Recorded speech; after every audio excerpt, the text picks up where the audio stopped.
Hi all, welcome. The Comprehensive Plan Implementation Committee and staff welcome you to this workshop to discuss the form-based code articles of the new proposed Recode.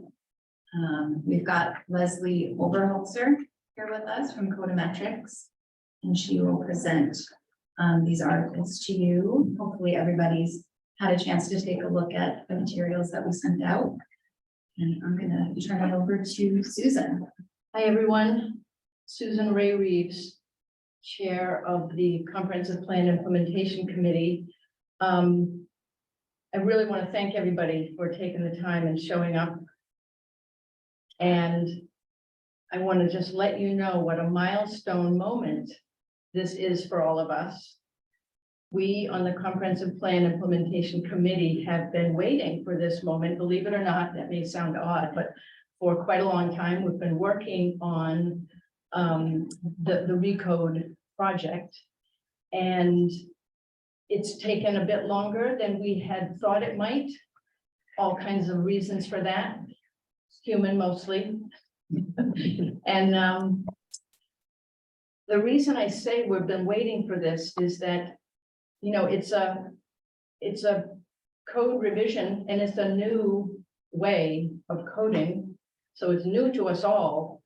And this opportunity, this, workshop is an opportunity for us to really hear from you, what you think of it, what your questions are, all that. So what this really is a listening session. And Leslie will sort of, say a few things about her work. It's been really a solid team process, which has been great. And before I turn it over to Leslie, let me just say, this room setup is not my choice or my preference. If I had my druthers, we would be around a couple of tables together, because circles and being together around a table, I find makes for better conversation and easier back and forth. We've done that once at the very beginning of the project back in, I'm going to get the year wrong, but I think October 2001, when we had the big session in the library, and we had some really great feedback and discussion then. I'm hoping, in spite of the setup, that we can have that level of participation today. We thought it'd be important to record it like we do any open meeting. And so, once we get started and, people can be quite informal in terms of getting up to the microphone, but you do have to get up to the microphone. I'm sorry about that. It's just one of those more formal than necessary ways of doing business when you're recording a session. Okay, so with that, I really appreciate that there's a lot of representation here, probably more than I realize, because I don't know all the names and faces, but I appreciate the planning board being here. I appreciate TDI being here. In addition to, the folks who are already represented on CPIC. So I guess with that, I'll turn it over to Leslie to kind of move us into some of the heart of the matter, and welcome everyone who is joining us on Zoom. We were going to do sort of a whole round of introductions, but I'm not sure if let's just do that as we stand up or as we speak. And folks up here will be obviously speaking and responding to you, as will Leslie, so people can introduce themselves as they participate. So let's bring Leslie back into the big screen. Welcome, everybody. I just want to make a couple of a few quick points. Hopefully you all have had an opportunity to watch the video. Could we maybe do a show of hands just to see how many people actually watched the video presentation? Was that? Okay, I'm not So it seeing looks like about half it. Okay. online, but Well, I would encourage you to watch the video. We're not going to do a presentation, a full-blown presentation. The video was intended to be that so that this time period could be used for questions and answers and a lot of discussion. That kind of brings me to my first point. So even though this has taken us a long time to get to this point, this draft is a draft. And we absolutely do want to hear feedback on it. We have worked very closely with CPIC on this draft and staff over the last couple of years, and it's morphed, it's changed, and we hope that it's solid. But again, we would really value all of your input. So that's sort of first and foremost. The other two items, I just want to make sure that everybody understands that this is an implementation project. We used the comprehensive plan as our guiding document to draft all of these regulations. The comprehensive plan really set the stage. It's an excellent document, and as you are well aware, the CPIC is the Comprehensive Plan Implementation Committee, and this is a project of implementation. So we did not aim to go back and sort of recreate broader policies. We really followed the goals and objectives and guidelines that were included in the comprehensive plan. The second thing that I would like for you to sort of get your head around is that Recode is a sort of two-part process, and that was in the presentation, but it is an overall sort of reorganization of the town code that Kirk Bishop, who is on this call, I don't know if Kirk, you can wave your hand. Yeah, so if there are any broader questions about the overall code, and if you noticed looking at the actual document that the uses section is for the town as a whole, and we just sort of highlighted the Topsham Center zones, it might have triggered some town-wide questions. This is not meant to address those. I think those are being handled through planning board meetings. But the Topsham Center zones is a small part of that, and they are wholly new zones. So we're not just reorganizing, we're creating a whole new kind of code just for Topsham Center.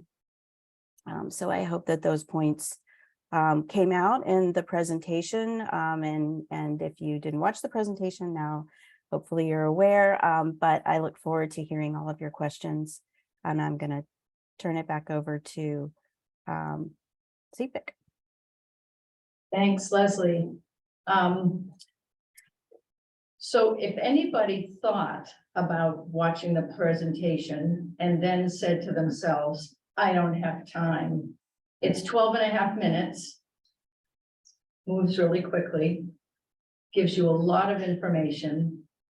If you're anything like me, you'll want to watch it 2 or 3 times because you pick up new things each time, and it gives you a really great introduction to sort of, you know, turning your attention to the actual articles. So with that, I think what we do is open it up to you. This is a listening session, and you know, we will respond where that makes sense. It's possible, it's quite possible that you will give us some questions and comments that make us go, and we'd have to go back and discuss it. And it may lead to some additional changes, and then we'll come back with you. But where it's a simple thing, we'll answer and discuss it right now. So what we'll do is sit in silence until somebody has their first question. I'm gonna jump in there and ask Dan to come up. You and I spent some time talking about this. Like, you've got some legitimate questions and I'd like everybody to hear those questions. If you don't mind, Dan, putting you on the spot, I want you to go. Go last. You can finish too. Well, listen, thanks for all your hard work. I know how much work goes into this whole thing, and I did was here a couple of years ago at the first. And Dan, just introduce yourself. Yeah, my name is Dan Catlin. I own a section of the mall, Topsham Fair Mall, and I also represent the Allen family, the late Bruce and Julian Allen. So anyway. I guess I'm gonna go out of order here, Andy, because I got a bunch of notes. There's no orders. Okay. So as I look down through this, and I only took Sunday afternoon, but I apologize for that, but when you guys set the zones, I'm just curious, you didn't do anything with the west side of the highway, is that correct?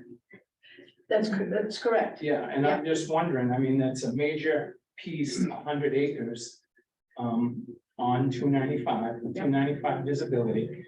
And I just don't think you can overlook that, especially with the idea that we just sold Market Basket, the last available piece.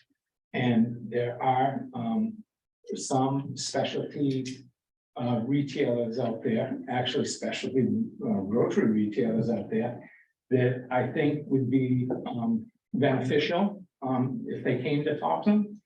And just so you know, my drill, I go to 4 shows a year with the International Council of Shopping Centers. I've done it for 30 years. And I go to Las Vegas, New York, and Boston, and sometimes Hartford, Connecticut. So we're continually beating the drum to try to get the next person that's coming across New York State to, land in Massachusetts, New Hampshire, and then Maine. Actually, we did the first firehouse up in the state of Maine, and we've had some other luck as well. So I would like you to consider that. I think you need to. And, I know I had it under contract with Bendison Development back when Rich Rogan was the planner. And, what I would suggest is, that could be a mixed use parcel. But I think that there's a 40-acre site, actually a 30-acre site right next to the power lines, which is probably the best site of that parcel that's got two-way highway visibility. And I'd hate to see that opportunity be lost. And so a quick answer to his question. Yeah. That we Yeah. can give him so everybody would know why we didn't do that. Yeah, and anybody's welcome to chime in, but what I would say, Dan, and I really appreciate you raising this and shining a spotlight on the opportunity. I know you got another question, so don't go away. Okay. So the quick answer is, when we looked at this, there is a growth area identified in the plan. And the thing that I think we overlap with completely is that we are focused on the area that already has water and sewer. Right. That's it. I mean, that's the easy answer. Well, And keep in mind, this is not the last, the comp plan is gonna continue guiding activity for the next, bunch of years until we have a new comp plan.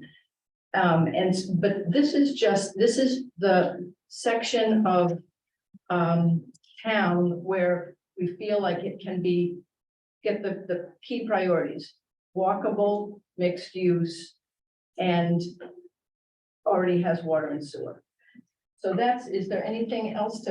The only other comment is that at one point in the process, we did have that in the scope of this, and we looked at it, said it was not identified in the comp plan as part of the center area. So that's why we actually peeled back the limits of this co-effort. And said also that would be a master plan development site anyway, so that's. so I totally agree with you guys. In the future, you know, once we got this initial one established, then it moved to that area to apply. And Rick just introduced you. Sorry, Rachel's, comment. Thank you. I totally agree with you guys. I see what you're doing, but you gotta understand, there's two different price points between the Crooked parcel and the west side of the highway, and the difference is the water sewer. So, you know, I guess if I was marketing the Crooked site and the west side of the highway, I'm gonna tell you that there's a tenant that could be on water and sewer and also could not afford the Crooked site someday. So it would give me an alternative to try to place somebody over there, Yeah. create some jobs and what have you. So I really feel it's got a place, Yeah, no, I even appreciate before that. water and sewer. So thank you, Dan. Yeah, so my next comment is, and it's purely coming from an economic standpoint here, is when I get somebody in my car. And we're driving, you know, the greater Portland area or Topsham, Brunswick. Our biggest competition right now is Rock Row. Everybody, you know, it used to be South Portland. But if you guys haven't been out to Rock Row, you should go. With the market basket out there and everything else they got, and the huge cancer center they're building, and the water feature that they're trying to use. You know, and it's no secret what's happening. You know, we've gone from a straight neighborhood strip center to a lifestyle center, and that's what's happening all across the country. And, you know, the main difference is we're adding people and we're adding recreation. So if there's anything you can do in this comp plan, and, you know, we're already adding, you know, some apartments, and you're gonna see more people adding apartments. But, you know, it's amazing. Several times I've driven down past the Sharon Williams building with someone in my car, and they use the phrase fragmented. Topsham Pier Mall is fragmented, and it's because of that buffer of the power lines. They don't feel like it's connected. If there's any way that you can connect, like the movie theater and the cancer center, we've talked about it before. I think it was in Tom Merricko's traffic plan. It really needs to be done. And I gotta tell you, if there was any way that we could use that wetland area, I'd be all for it. And I, for one, would actually, since I bought it in a couple of different places, would donate some money to it. If it could use to draw people to the mall. And I'm not gonna get into my ideas about, you know, how it should be used, but I don't care if it was a place to skate in the wintertime. It would be worthwhile. And I guess, you know, as I met on these studies real quickly, and I promise to make this quick, but you've got that Tom Merrico traffic plan. I know I think that's in the next segment, traffic. It's not in this section, is that correct? Highlighted in blue. It does include the Topsham Fair Mall. There are two zones. Yes, but I didn't see anything on the traffic. And I thought that was important because the town spent a lot of money on Tom Errico 20-year traffic master plan. And you know, I totally agreed with that, which doesn't happen often, but I agreed with 95% of it. And it's all except, you know, closing the curb cut to Wendy's and McDonald's. I don't think that's ever gonna happen without, you know, a huge pushback from both those tenants and both the owners of that quad. But everything else was just great material, and I love what he's done in Falmouth, and I think he's probably one of the better traffic review people that you can work with. And the thing that I bring up to you is there's some big ticket items in there, and there's some smaller items. But why aren't we trying to hit some of those smaller items right now? And I know you guys are working on it, but we've got no place for the market basket to have a pile on top. And a lot of people don't know, John gave me the information, but Hannaford's got a restriction that no one can go above them. The only place, and we took Neocraft out there a couple of weeks ago, with John's permission, but the only place that you could put a market basket sign would be at the bottom. It's 3.5 feet. And when the cars line up, you can't see it. So, you know, I don't know if this can be done. I talked with Andy and I know it's problematic, but I think you take Tom Erico's plan, one of the things that he proposed was to do a nice stone wall that was lit. It said something about the Topsham Fairmont. And maybe it's a different type of sign. Maybe it's not a pylon. You can't put 2 pylons together, but you could put a pylon in a directory. So you could put a 3 or 3.5 foot market basket that was 12 feet long. They're gonna create 800 new traffic trips on a Saturday. They deserve a sign, and I think it ought to be a good presence. So I'd like somebody to look at a different design. And, you know, I went out there with Neil Craft and we found a landscape bed. If you can't, you know, work on the right of way to place it, I think there's an opportunity without you losing parking to put that on a landscape area. You'd have to go back to the tenant McDonald's and you have to go back to Scott Allen, but I think that we could get that done. I don't know if it's allowed, and you're probably saying right now is probably that's a long shot, but that's just one of my ideas. And that's, I know these are big items, that pretty much are out of CPIC's control there, and something that needs to come to the town. You bring it up, it's Yeah. probably a good start. How can we fit it in there is a challenge, but it's like you said, it's something that needs to be done.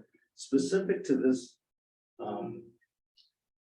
recode and some of the limitations in here, you had some concerns about Yeah. building heights, you had concerns about Well, building widths. I mean, these are things I want to make sure that Leslie's got an opportunity to hear.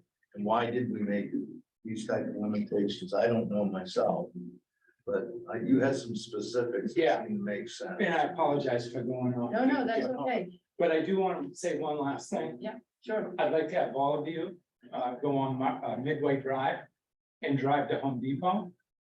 I mean, have you seen the landscaping and the guide rail? I don't know, there's got to be something that we put in place to keep that maintenance alive. The guide rail is broken in 6 or 8 places. The bushes are actually grown out into the street.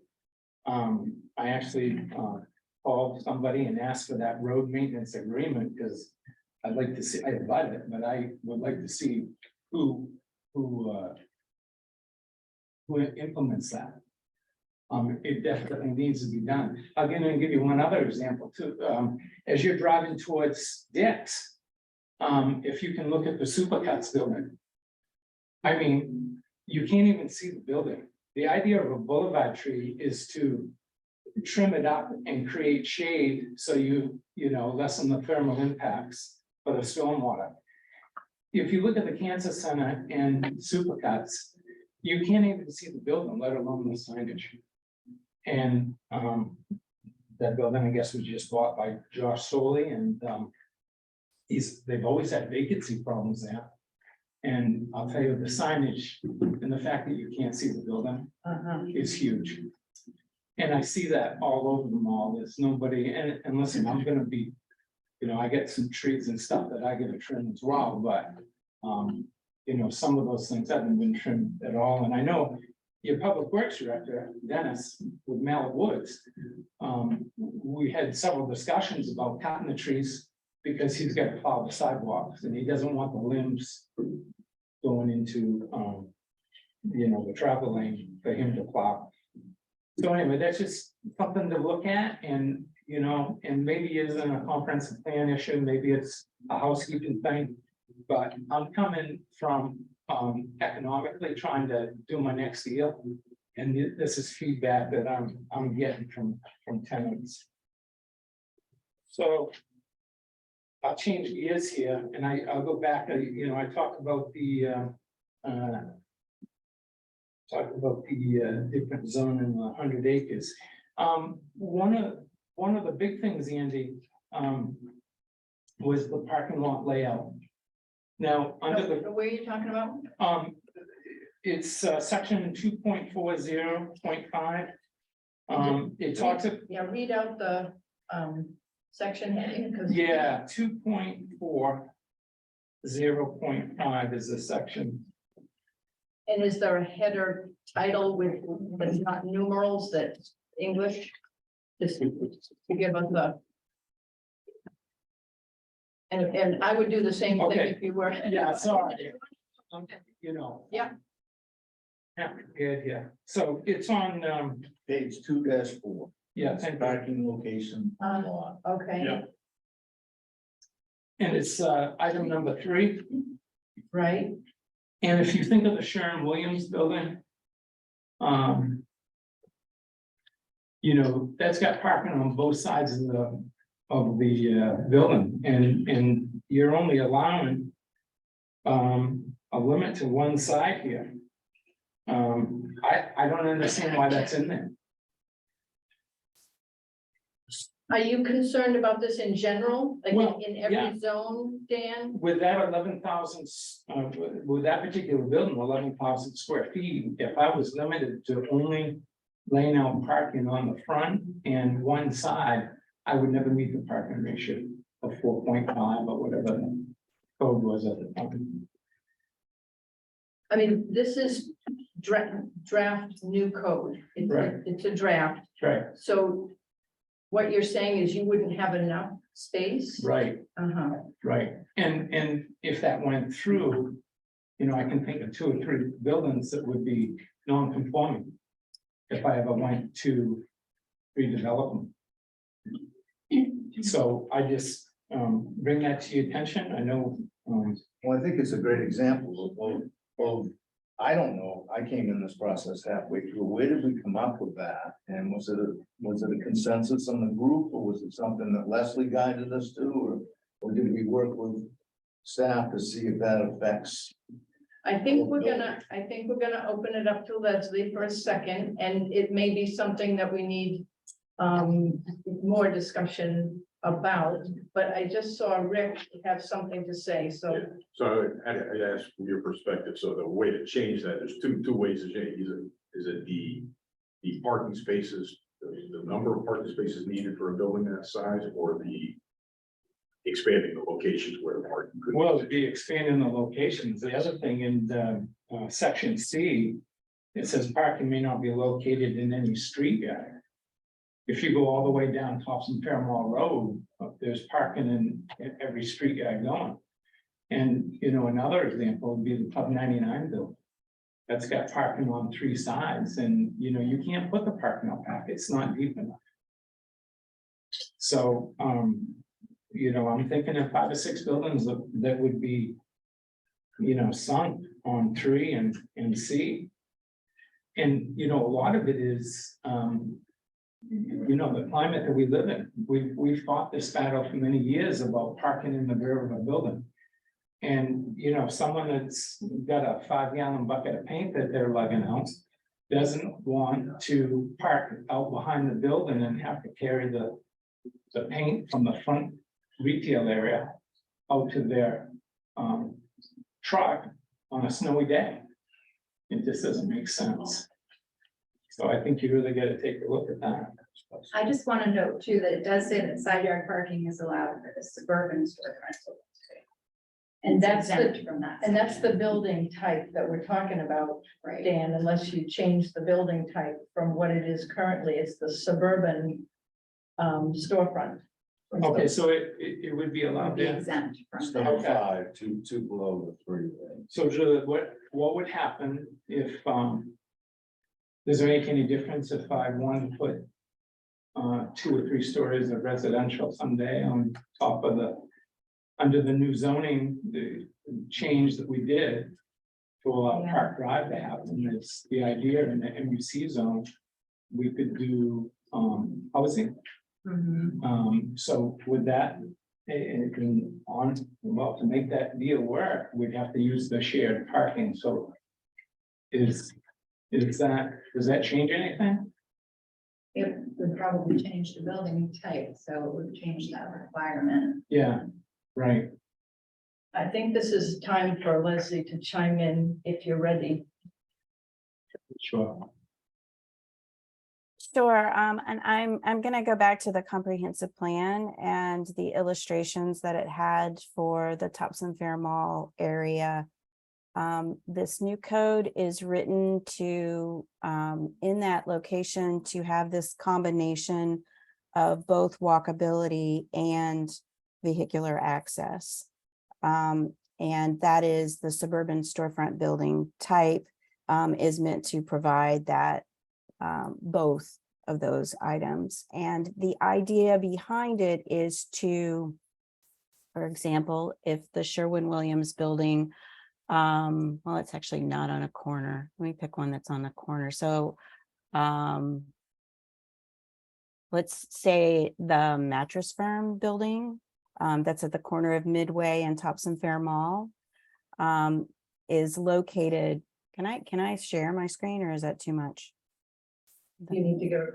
No, she should be able to do that. I think I can share it. Yeah, there we go. So as an example, obviously this building, like you pointed out, does not meet the code, but the idea is that as things change, if things change, that building would be built up closer to the corner. And for the suburban storefront building, it would have unlimited parking to the side, just like it does here, and then parking in the rear. And the orientation of the building could be such that, you know, the corner was the front, and people could park right in front of that door. And if this were the paint store, take their paint in and out. But this sort of idea, often it's called kind of migrating the buildings closer to the street. We're trying to kind of do a combination of access for somebody, a pedestrian. So for example, if this building, if in the future it were to redevelop into a mixed use building with living on the upper levels, they could go out their front door, walk along Topsom Fair Mall Road with a buffer area and into this without having to cross into this building to buy their paint, without having to cross, or their mattress, without having to cross a lot of parking lots. So we're trying to kind of walk that line of providing and allowing for plenty of parking, but also making the buildings more accessible for pedestrians. Well, Leslie, please understand that Mattress Firm building is a 3-tenant building. And can you imagine the walk somebody would have in the last retail unit adjacent to Midway Drive? If you pull the building to the street, I mean, to get to the front door, that's a long walk. And that's going to directly impact the gross sales, and it's going to directly impact what it's worth on a lease level. Yeah, I understand what you're trying to do with the lifestyle center and pulling the buildings to the street, just like we did across the street here with 99 Main Street. But you know, there's a place for it, and I just, you know, I'm sorry to push back, but I don't think that Topsom Fair Mall Road, where we've already created all these front doors, is a place to try to drive all that parking in the rear. It's going to make it a lot harder to lease and when I get a tenant that's looking at 3 or 4 different, you know, shopping centers, in Auburn or Cook's Corner or Rock Row, this might, you know, get a big line drawn through Topsom. So understand, I'm trying to make my job easier as time goes on. I hear you. Thanks. One other thing, and I'll give someone else a turn here, because I'll stay my welcome, but one thing, I guess, Dawn, and I'll let you explain it, but I just want to make note of it, was over here at 99 Main Street. The lots, remember we had an issue, so I'm gonna let you explain that one. The other thing is, I think it's real important is the outside seating. Drive-throughs. I know Chris Belange is on here and we've done several different coffee shop layouts in the last 3 months. And they've all been double drive-throughs. Now, we haven't seen them double drive-throughs here, really. I don't know if there is one here in Brunswick and Topsham, but McDonald's is doing them, Starbucks is doing them. We've done several layouts. And that was driven because of COVID. 75 or 80%, in some cases during COVID, 100% of their sales was driven through the drive-through. And they literally had to lock the door. If they didn't have their drive-through, you know, they'd have to shut down during COVID. Hope it doesn't happen again, but thank goodness for the drive-through. So I hope there's a lot of flexibility on the corporate site for drive-throughs, and I hope the terminology of the double drive-through is explored. Dan, I know you got a lot of other questions and you Yeah. don't have that much time, but will you send in, you had some Yeah. specific building issues that I know Leslie's nodding their head to, Well- like it was the length of a building or it was the pitch of a roof or it was something. And this is something I'm sure you and Jim and other developers out there that are doing the real world building understand the limitations that we might be putting on you. So I want to make sure that you at least send those in. I don't care if it's an email or You know, I just whatever. Just say, like- Andy, that under this document, this reminds me of my mother changing appliances. They went from harvest gold to the new color 5 years later. So once all these new materials come out, architects use them and then it becomes the thing. I mean, you know, under this ordinance, you take Winter Circle, which is a hardy plank siding, and the Sherman Williams building, it's out of compliance. And I think that's a little rough. I know it's grandfathered, but when we come back and try to do something with the airspace, you're gonna bring it up because, you know, if you look at the percentages on there, it's like the glass wall is like 15%. You can't even do a staircase with glass with only 15% maximum. And the hardy plank was only 35, so. We're listening, I can see Okay. Leslie listening very carefully to those, but I would just reiterate, Dan, thank you. The stuff that you've identified about building widths and whatever, if you wouldn't mind putting that in an email to Julie, that would be great. Because we want to take into consideration the things that people are identifying of concern. Don? Thank you.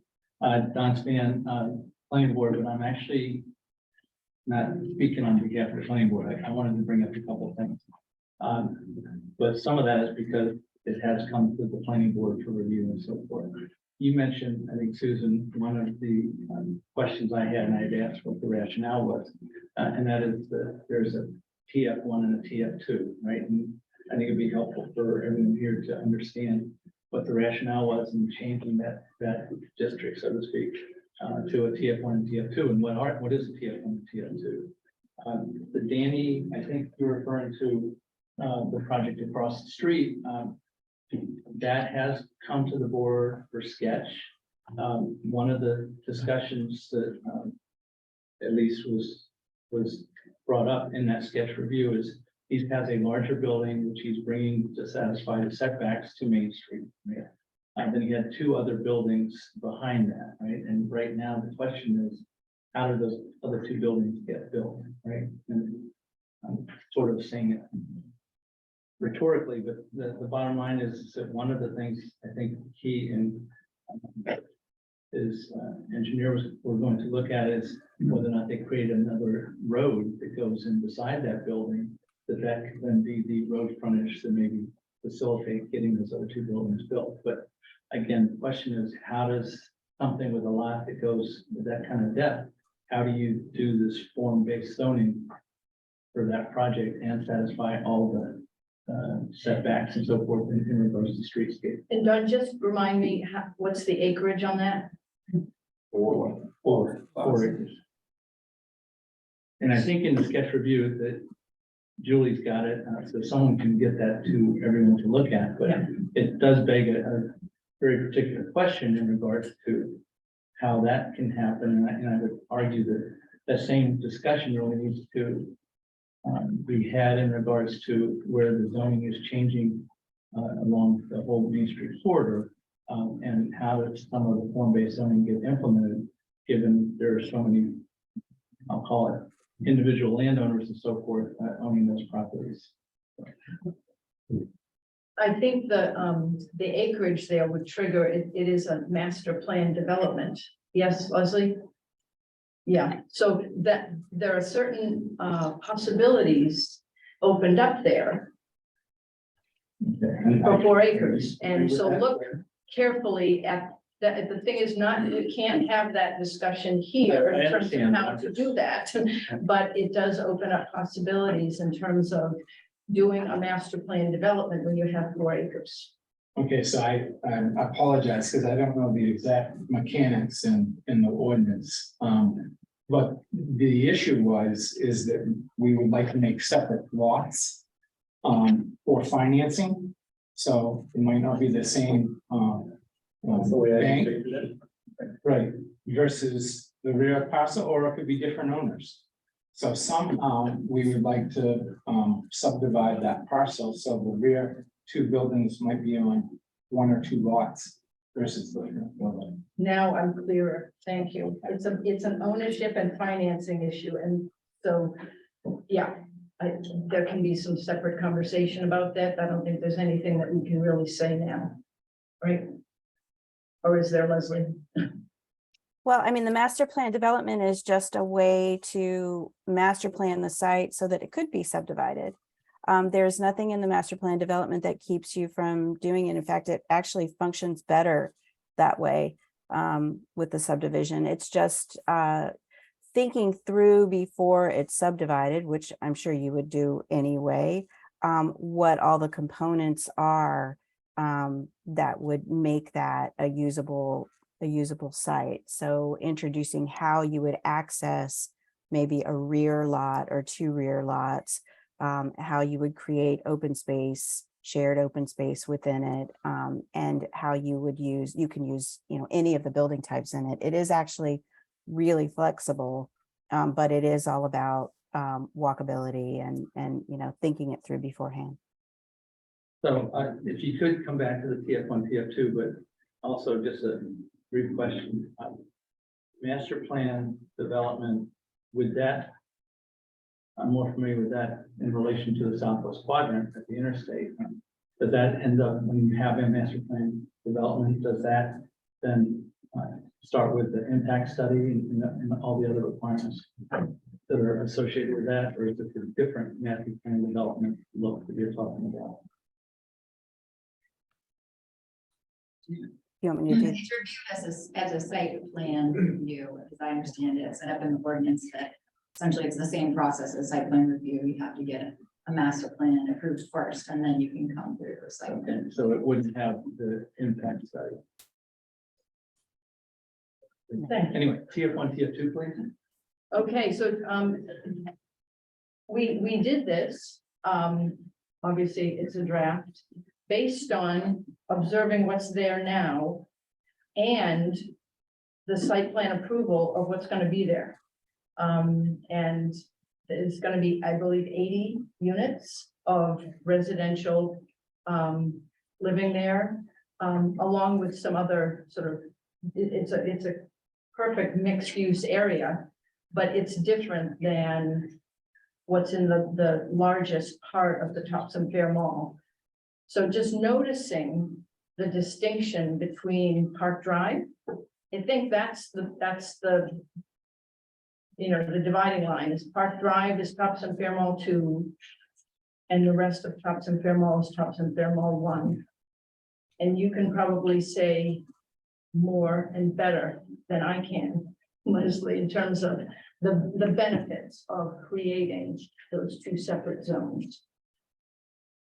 Yes, absolutely. And again, it goes back to the comp plan, which suggested that the zoning follows sort of character areas.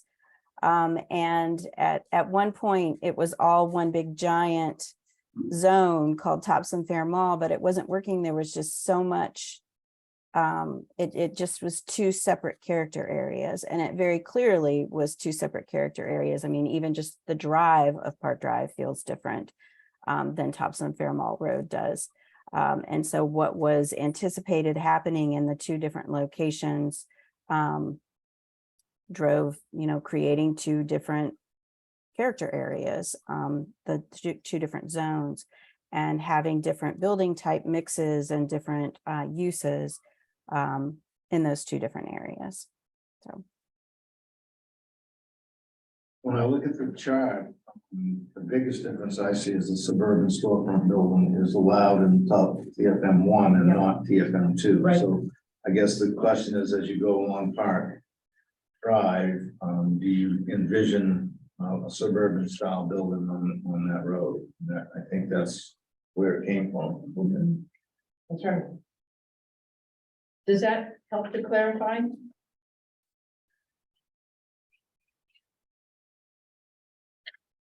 and the workshop warehouse. It can occur in Topsham Fair Mall too. Yeah, okay.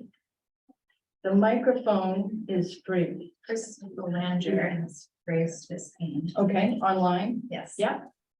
Hi Chris there. Belanger. Sure. Can you hear me? All right. Yes, I'm Chris Belanger, civil engineer in town. I've done multiple projects in the area, but I do want to reiterate that I'm not a resident. So take what I say with grains of salt per se. Want to reiterate what Dan had said before about parking in the front. I think there's a difference between parking in the front setback and parking in the front. A lot of businesses like to see their front doors adjacent to that main street for visibility. We had a project, for example, off Audubon Way at Highland Green. It's in the mixed use limited zone. It didn't allow for front side parking. We have older residents that really need drop-off areas next to the main entrance, as well as ADA parking and that type of situation. So they really want to have parking close to the front door as much as they could in that situation. And that really lends the parking to be wanted to be in the front. So prohibiting parking in the front it hurts us, we'll say. So I just wanted to point that out. If there's some flexibility with regard to that, maybe we could screen it better or do something about it, or maybe minimize it to one row of parking in the front just to get access to those people who need to be close to the front door. where is the area that you're highlighting right now for the example with the folks who need parking out front? I had looked at 225-27, the added language that's online, and it specifically prohibited parking in the MUL and MUC zones. So I just wanted to point that out, we'll say.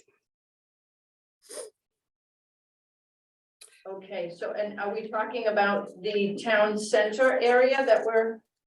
Well, not really. Mixed use limited is next to Route 196. It's kind of in the rural corridor there. So mixed use limited is mixed use commercial is probably close to the Topsham Fair Mall Road or Topsham Fair Mall, we'll say. So those areas, you've got mixed uses there, and parking along the front seems to make sense to me. And we've struggled at developing layouts that can make that work. So I just wanted to see if there's any flexibility in modifying that language somehow. I have other comments, but I'll wait. You know that if you're talking about the Topsham Fair Mall, the suburban storefront buildings that would likely require parking in the front, no problem. I guess I'm looking for the area that's more rural. We're behind the Public Works Department. Nobody would see that parking lot except for some residences. So I guess I'm looking for some leeway in those specific areas, not necessarily talking about all along Tops of Fairmont Road. Just to let you know and allay your concerns, today's focus is only, and the code that we're looking at, the draft, is only focused on the Topsham Center growth areas that's gonna be affected by form-based code. Outside that area, where is not subject to the code that we're discussing today. So if you're concerned, don't worry. Okay, so that's fine. I just wanted to, I was just thinking out loud and I got a list of 8 things I wanted to suggest. Whether that's applicable to today or not, I apologize. Yeah, why don't you, unless you're sure that they apply to the area, the Topsham Center area where we're suggesting form-based code will go in the new zones. Unless you're sure that your questions concern that area, why don't you send them in by email to Julie? Anything that you're sure does apply to those, and you know, there's a map that was part of the materials for today's meeting, and anything that's within that area, we would love to hear your thoughts on. So any of that list of 8, if Okay. it has Well, center area. if we could talk about maybe the 99 Main Street project across the street from Town Hall, that may be more agreeable to you. The biggest problem I had with that layout was, one, they have a maximum front setback required for the principal building. And it doesn't allow for second or third buildings per code. Every principal building must meet the max setback, which is really hurting us with regards to layout of that site. If it's a small frontage site with a long depth, you're really limiting the ability to develop that land, in my opinion. So the maximum setback was really hurting us with regards to that. We're happy.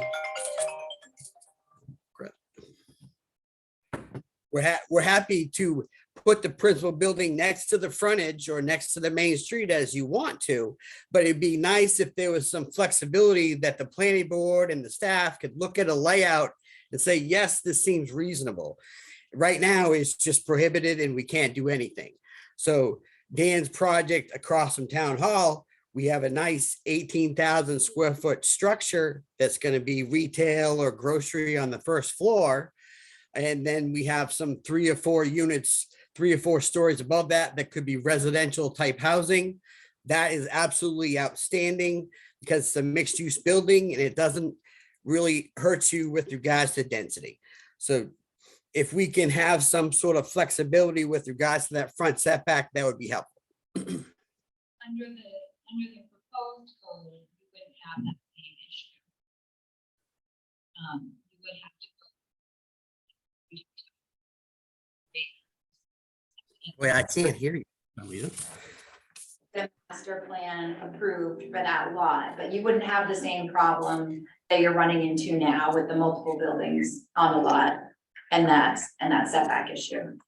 Chris, the key that looking at this situation a little differently than you're accustomed, because that 99 Main lot is 4 acres. It triggers something called a master plan development, which actually allows a lot of flexibility. It allows for the kind of planning and proposing that you have in mind, but you would bring that to the planning department and the planning board ahead of time with the full vision mapped out. And I'm delighted to learn right here today that the whole issue of financing and ownership is not, there's no problem in envisioning all of that all at once from the start. So I think the limitations that you're feeling you're faced with are not necessarily so at all. Because of the 4 acres master plan development, have at it. So there is some language that allows me to put those 3 back apartment buildings behind that main building.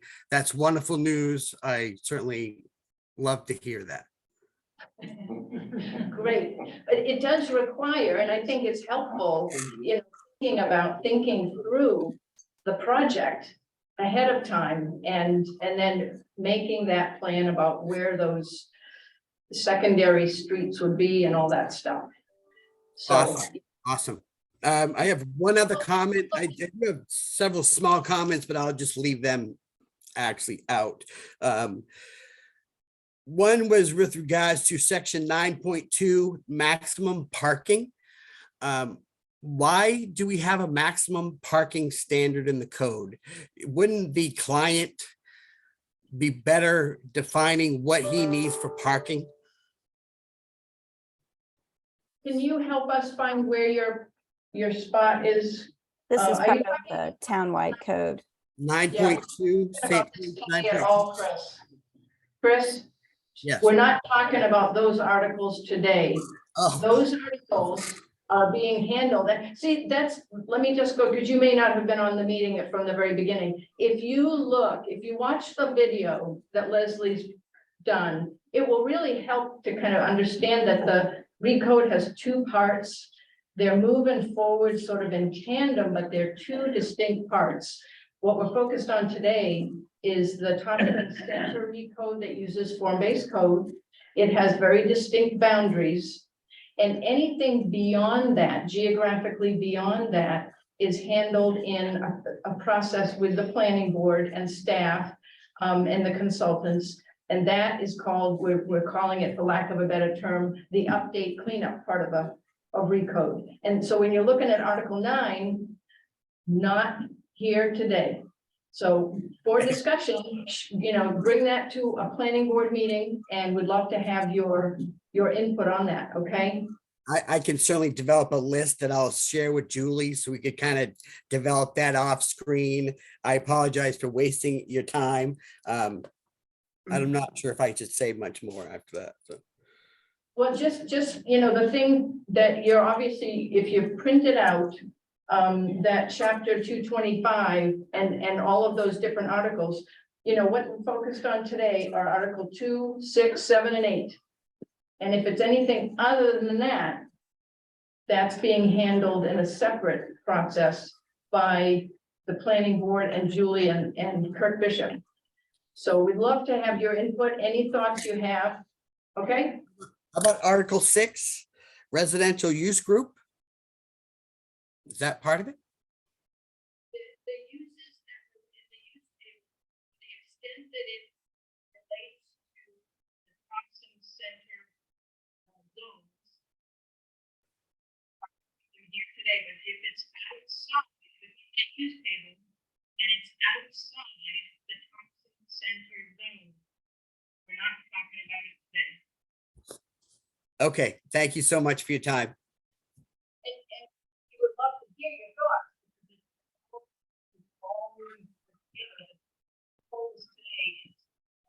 Susan, we can't hear you. Can't hear you either. Can't hear me? You either speak closer to the mic or it's just weird, but Can you hear me now? yes. Yes. Okay. Sorry about that. I'm not a good projector. Can I make a suggestion? Yeah. We've already been an hour. We've only got half an hour left. I guess if people have, I think it might be better if they send those in. Yeah. But we're gonna have another session. Maybe we should look at the bigger picture questions that people, attendees might have. I don't know, it's just an idea. We may need another session just like this, but I think the really important thing from my point of view is to understand the distinction between the two parts of Recode. And the form-based code town center zones are what's really new, and we really need your feedback. Feedback is going to be welcome on all the other stuff as well. But I think it's, if anybody has questions or comments about the Topsham Center zones and the code, we'd love to have that today. You are sort of a really particularly important set of opinions and eyes and critique on this draft. So if we need another session just like this, we'll do it. But let's move on to, I don't want to restrict people's focus. If you have a focus, as long as it's in the Topsham Center zones, please let us know what you're thinking. Marilyn?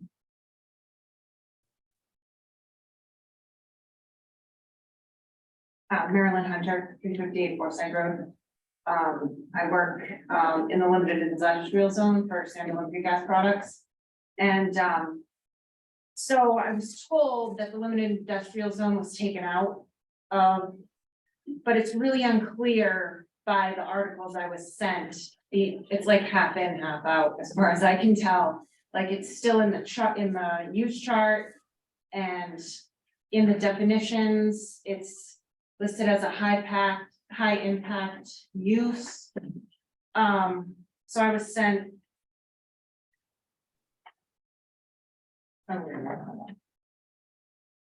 I was sent the same thing, everything else was the chapter 2.5, articles 2, 6, 7, 8. Yeah, and So there is a use table there. there's a use Yep. table in it. Limited industrial is still in the use table. Yes, but it's not in the Topsham Center zones are those Topsham Center zones that are over on the left side of that chart. All of Topsham Yeah. is in that use chart. But then in in the slideshow, you Yep. have a different town center zone map that has the limited industrial zone in Right, project area. you're looking at the one that says plan implementation Topsham Center project area. Yeah, Yes. yeah, disregard that. Okay, That is an earlier set of boundaries and that's been changed. So Okay. that is illustrative only, not precise. But so there the is a limited map, industrial zone is out, there is a map and if and that's been. I see the yeah, map. Okay, I see the map, but then I see the definitions where you put concrete product manufacturing into a high impact industry, which is only allowed in the industrial zone. The definition, I just want to say, the lack of page numbers on this thing is maddening. I don't know what you can do to change that, but not being able to tell someone to go to a certain page number is.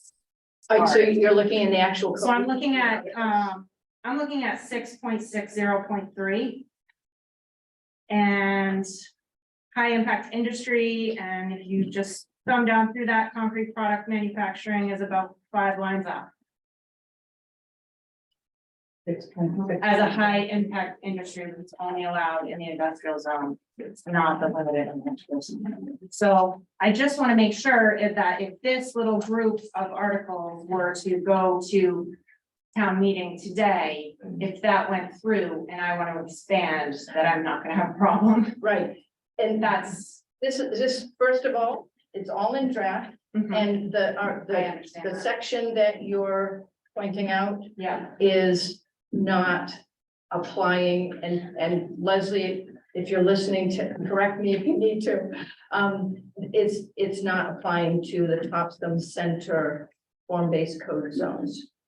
It's outside that. which I understand, but if you were to take this to town meeting and pass this entire thing, this would be, it's in there, Right, and it's even though it's not in there. Do you see where it's confusing? I will make a note of that Okay, for our future discussion. okay. And then I just had a few other general comments, which are mostly.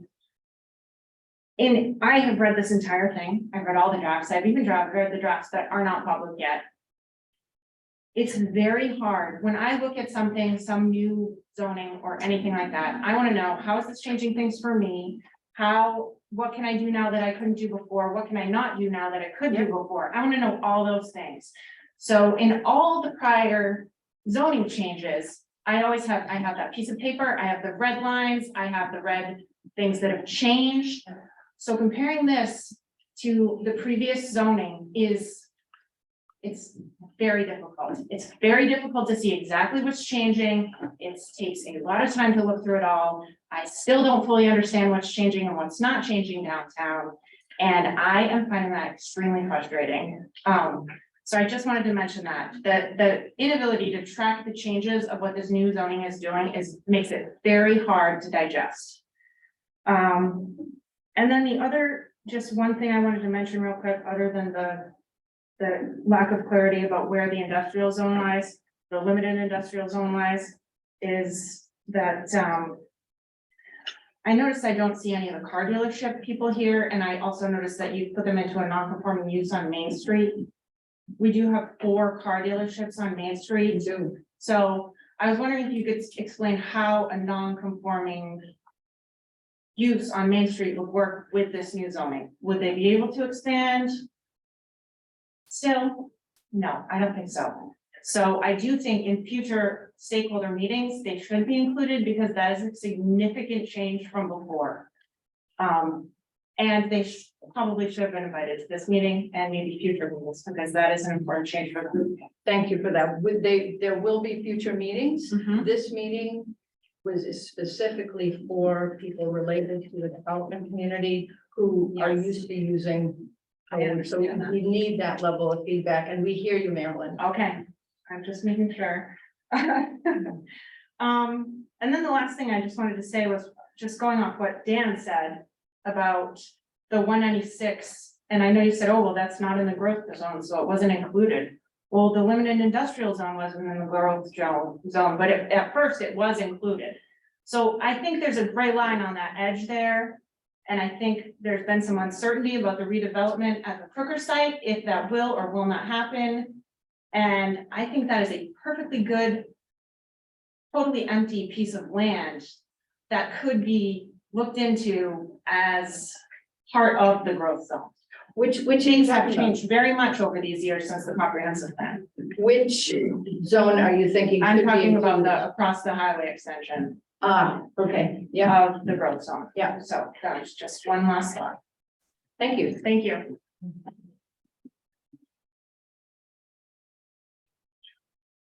Okay, Chris.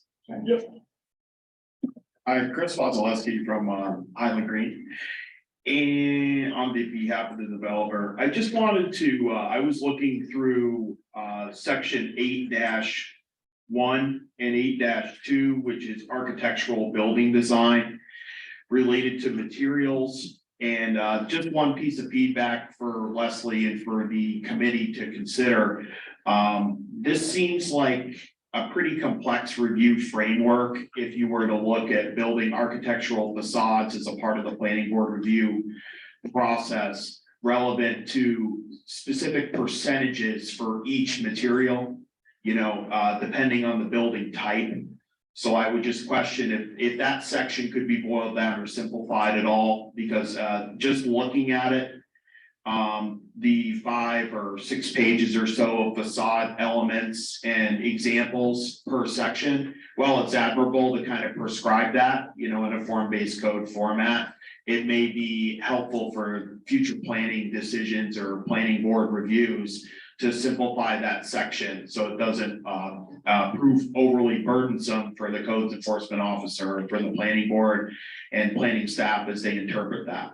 So again, I think it's a noble aim. It's just, I could see maybe in a future draft, potentially simplifying that section. Thanks. That was my only piece of feedback. Thanks, Chris. Chris? Oh, yeah, I'm sure Joe was instrumental. So, yeah, yes. It's our architectural Actually, I background. was. Yeah. Just introduce yourself. I'm curious if you can give me an example of how you would see simplifying it.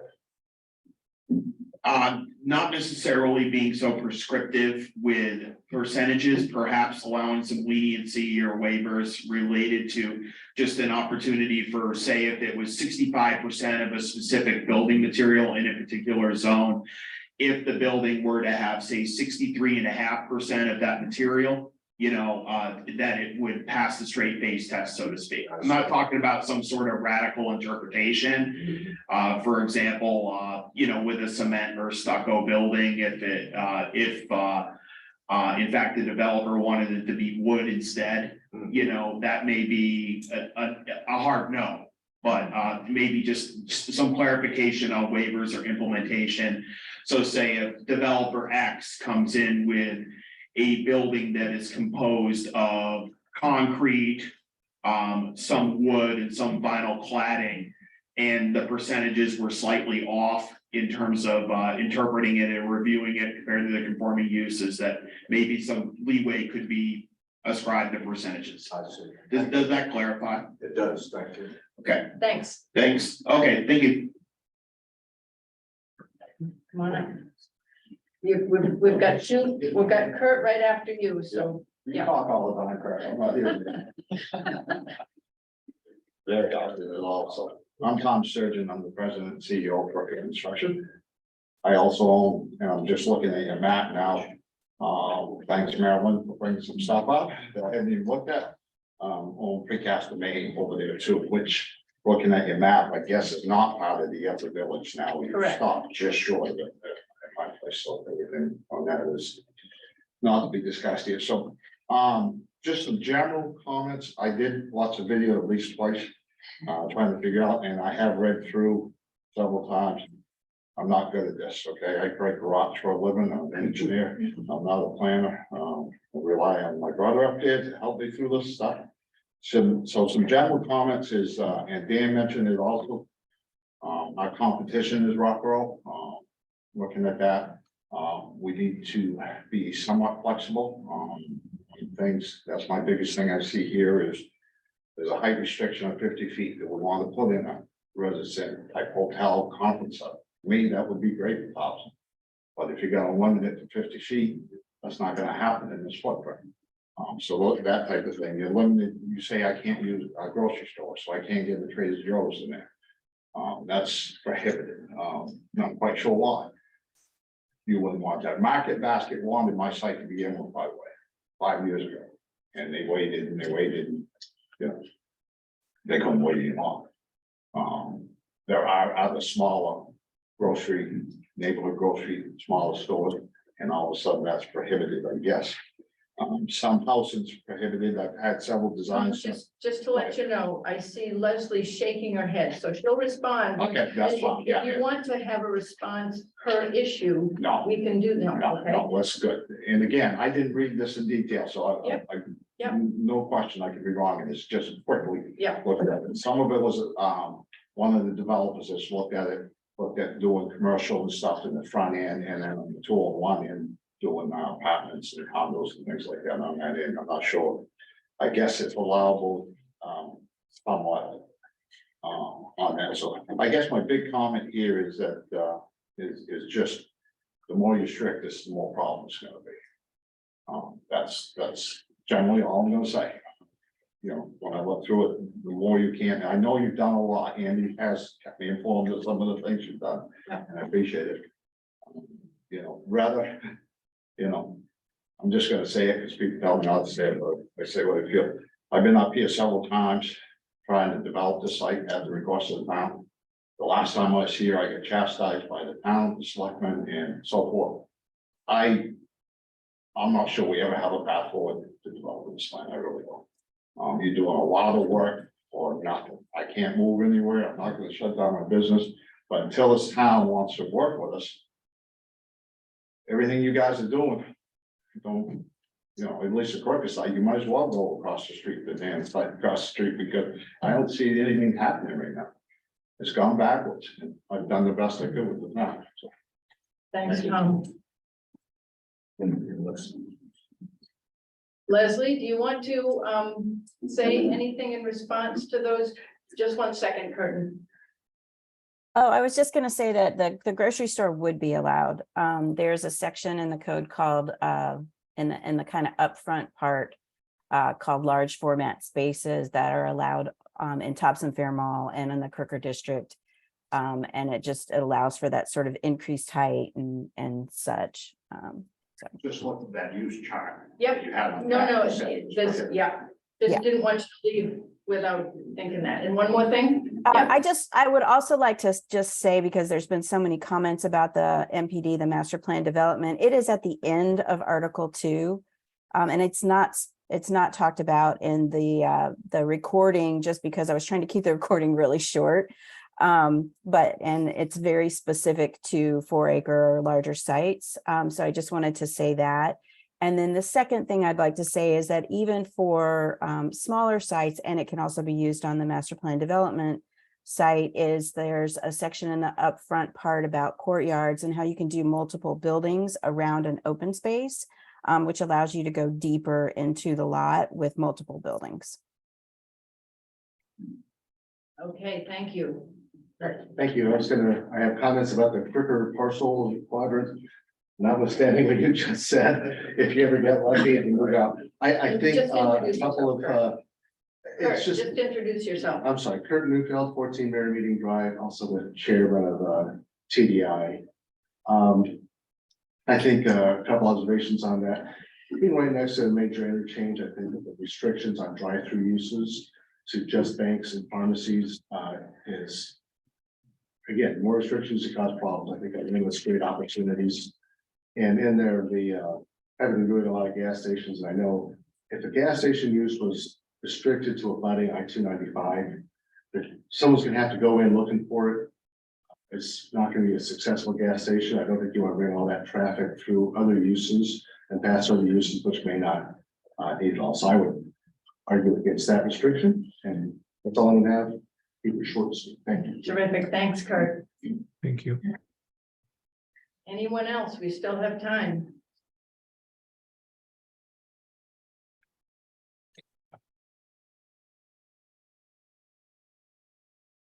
My name is John Larson. My wife and I own a portion of Topsham Fair Mall. The small stores, we used to be also the owners of what's now become the Rennie's building, but our partners bought us out a few years ago, but we have had a stake in Topsham for over 20 years at this point. There are some of you that probably have seen me before boards previously. I didn't have any prepared remarks, but that's never stopped me in the past, so I'm going to throw myself in front of you here. I just want to make some sort of overarching comments. And first off, I want to say I sort of have a different perspective than most people because I've worn many hats over my career. I've been a professional planner. I worked as a town planner, worked as a planning consultant, and now I'm wearing a black hat because I own a shopping center.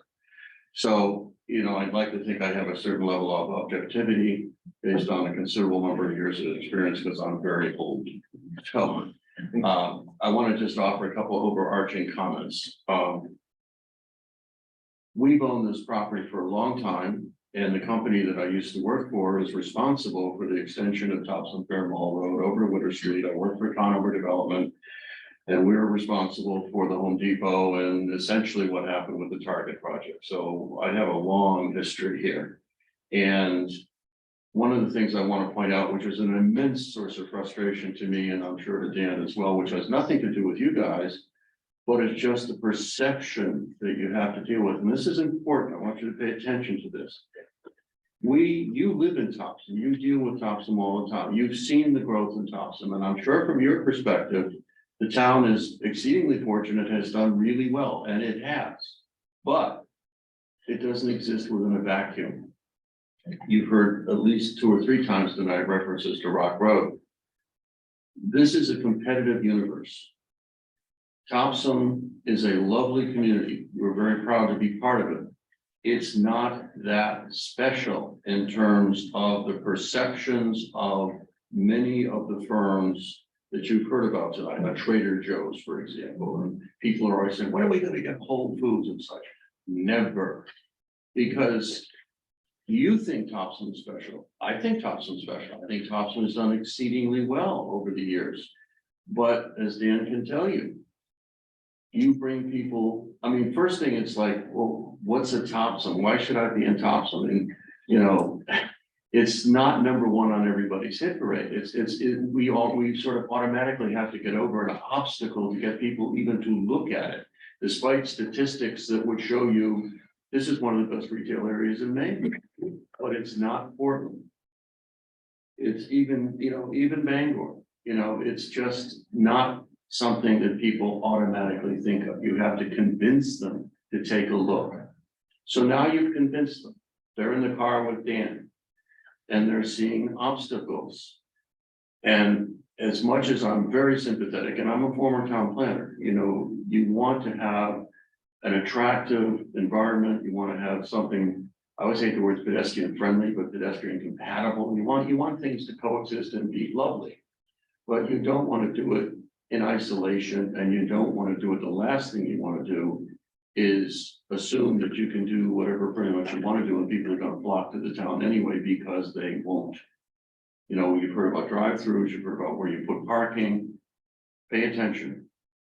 I'm not saying that you have to throw away the desire to come up with aesthetically pleasing pedestrian compatible development, but you can't do that to the exclusion of things that are deemed necessary, whether you like it or not, by major retailers and frankly, anybody that wants to be in retail or commercial development, whether they're national or not. This is good sense. Now, what I would ask you to do is take your planning board hat off, take your town representative hat off, and put your shopper hat on. You're one of the same people who will always want to find the parking space closest to the front door of the store you want to go to. It's just natural, it's human nature. I'll give you a couple examples that won't offend anybody because it's just taken from actual studies of what people do. If you were involved in commercial development, remember when regional malls were a big deal? It's very interesting that when you were developing a regional mall, it was very, very difficult, almost impossible to lease space to the left of major entrances to the mall. You know why? People don't turn left, they turn right. If you want to, I'll tell you a little secret. You want to go into a parking garage in a city you've never been to before, you want to try and get a parking space as soon as possible, don't turn right, turn left. People don't turn left, they turn right. These are things that, this is human nature. We had a shopping center back in a previous life in Connecticut. We had the ability to do two signs. That's all for this rather large shopping center. The second sign, the first sign went to a company called Leachmere that doesn't exist anymore. The second sign went to the largest tenant on the site. And for a while, that was a store called Card Gallery. And then Chuck E. Cheese went into the center and they were bigger, so they got the sign. Nothing else changed, nothing. And Card Gallery sign sales went down. Why? There's no sign there. Now people say, well, once you've been to the store the first time, you know where it is. Yeah, their sales went down. Why? Because impulse, all kinds of, sociological and psychological reasons. So there's a reason why sometimes you have to pay attention, whether you like it or not, to the way people act. Many national retailers, you talk about where you put your parking spaces. Many national retailers don't allow their employees to park behind stores because and they certainly don't want to have entrances on both sides because it's pilferage. If an employee can go out the back door, the goods go out the back door with them. So they don't even allow employees to park behind the store. They don't want entrances on both sides because they have to have cash registers on both sides. These are things that it's not Dan's fault, not my fault. It's something you have to deal with.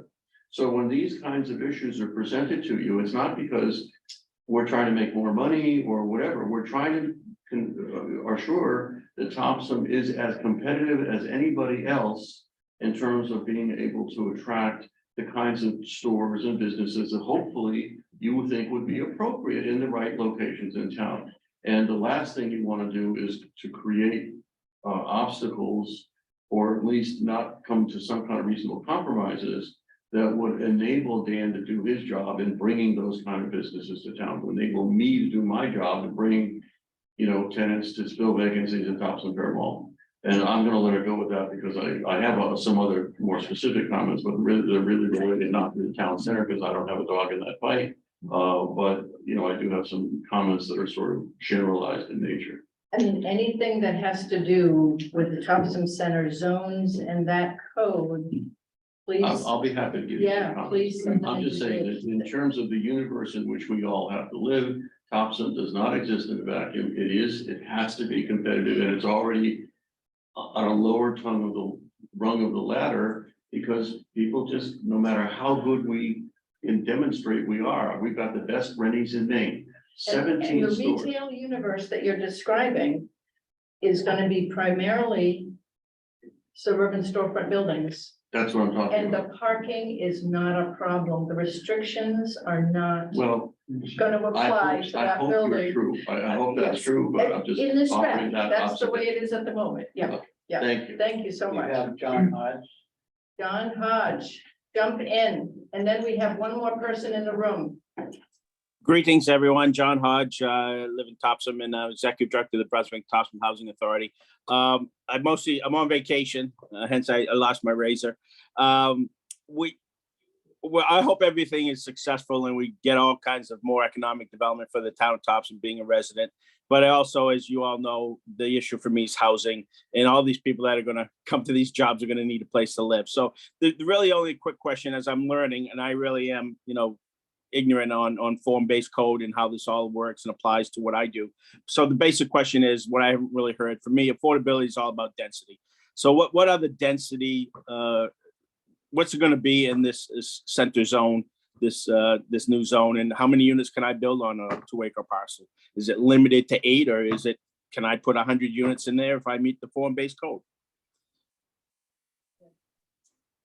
Leslie, we're gonna let you jump in. So we avoid the sort of dwelling units per acre cap. You can fit as many units in as the building envelopes will allow. So the building envelopes are set by the code in terms of height and building width. There's connectivity allowed between them as well, but and then there's overall sort of site coverage. But you can fit as many units as you can fit in at this point are allowed in any of the buildings. So Super, thank you. Just to remind you, come on up, just to remind folks, my recollection of the planning board workshops on the multi-unit housing ordinance change, there were 2 or 3 workshops that all kept coming back to, well, what about the density? We're not looking at that. Build as much density as you can, given the other ordinance, the acreage and whatever. So it's hard to look away from something you're so used to looking at, but yes, Hi, please. Kevin Clark from Sightlines, and just got a couple comments. Well, the first one is, I'm glad somebody's looking at this and also looking at the ordinances and hopefully looking at those crossovers between 225 and the site plan ordinance. Is that part of the review you were doing? Yes.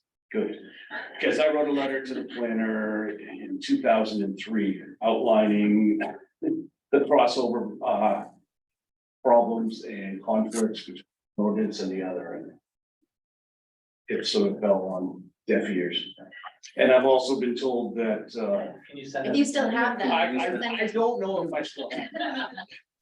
I will search my computer. I'm a pack rat. I usually keep every digital file, But you are giving a beautiful example of exactly why we're doing the code cleanup and update.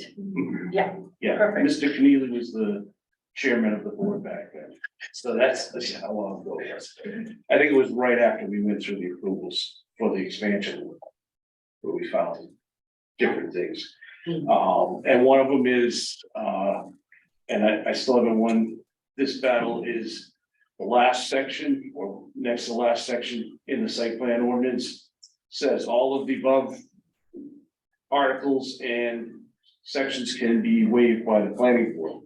Well, the paragraph right above that quotes the review standards in 225. And I say that's a lawyer.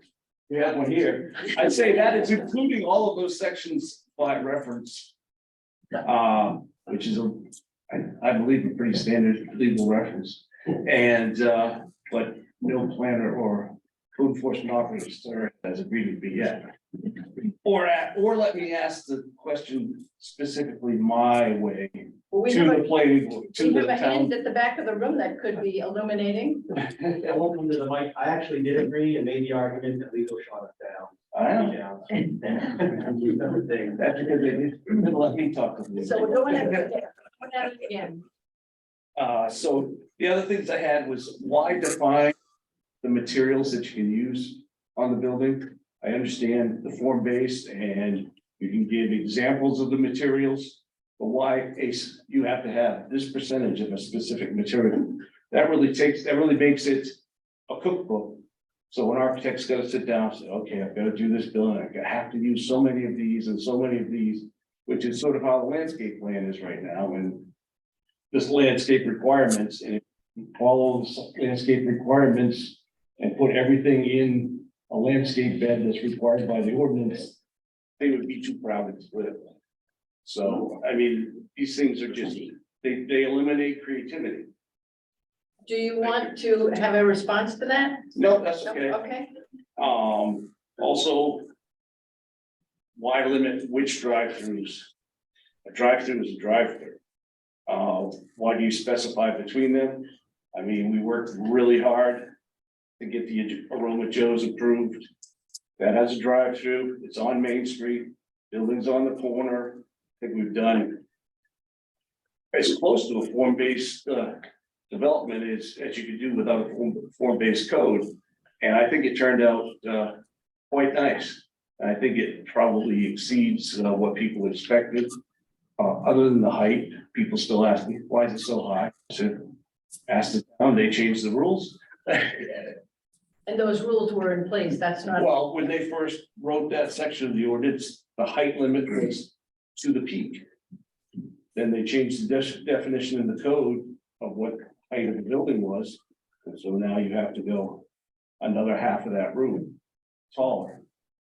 So that's why that building is so tall and much more expensive to construct. Yeah. And yeah, those were really my points.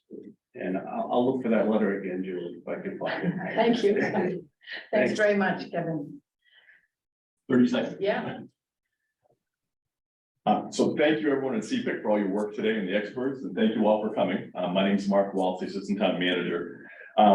Just to give Chris a little hope, is that while today was focused on the form-based zone part, as a reference, we're also trying to come up with ways to clean up our code to fix other issues. Each night before Tom Lister went to bed for the past 10 years, he's written down various issues that he thought would be nice to fix. So Tom took his list forward, and Kirk's been working on that, but it sounds like Chris maybe is dreaming about stuff as well. So anyone else that has those dreams, feel free to share them with Julie and we can work on those, because we don't envision this going to town meeting as just a piece of the code being put through, because that would probably create nothing but a massive mess. So the idea is that have a new cohesive code that has pieces that are cleaned up, as well as the form-based part for this part of town. So, because we don't want something passing and something not, so it's either all kind of would be nothing when the time comes. But to have the best chance of getting it all everyone likes, this input's great today, and hopefully we get more input, Chris, on the other issues too and stuff. So feel free to pass along things you want to address. And that's all I got. Great, thanks, Mark. So we have come to the end of our time, at least our planned time, and I know some folks have to go. So we've recorded this, and we've taken note of your questions and concerns. My guess is that we will plan another session just like this, and invite additional folks. And because the more feedback, the better. And I think it prompts all of us to look back at the code as drafted and where that needs to be adjusted or not. There may be some very good reasons why we've come out exactly where we are. But the thing that I guess I would say as we leave is, and Leslie, stressed this several times along the way, is, we're being guided by a comprehensive plan. The town has had many comprehensive plans over the years. They've called for various things. What we're trying to do is honor the things that are called for by town residents in this plan. It's a vision, it's not prescriptive, and we're doing our best to honor that. And there are always, we're in a competitive environment. I appreciate that people have sort of highlighted that. There are a number of things to balance as we move forward. know that we're doing our best and we are continuing to stay open to your feedback. Look for next sessions and pay attention to what's going on at the planning board, because the planning board is having workshops on the code cleanup and update that Kevin just highlighted so beautifully. So, thanks, everybody. Yes, thank you. Thank you.